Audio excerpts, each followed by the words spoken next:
So WhatsApp does not have a dedicated app for the Apple Watch, but you can still use WhatsApp notifications and respond to messages through the watch with a few simple steps.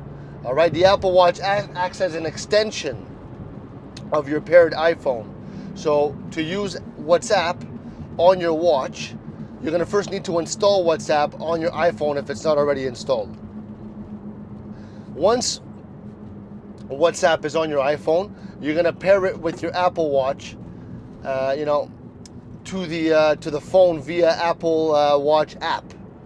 The watch will automatically receive notifications for WhatsApp messages, just like it would for any other app that supports notifications. And to manage how WhatsApp notifications appear on your Apple Watch, go to the Watch app on your iPhone and then tap notifications. All right. Now here you can toggle WhatsApp to receive alerts. And when you receive a WhatsApp message, it's going to show up on your Apple Watch as a notification. You can reply to WhatsApp messages directly from your Apple Watch using quick replies. All right. Voice dictations also, or emojis.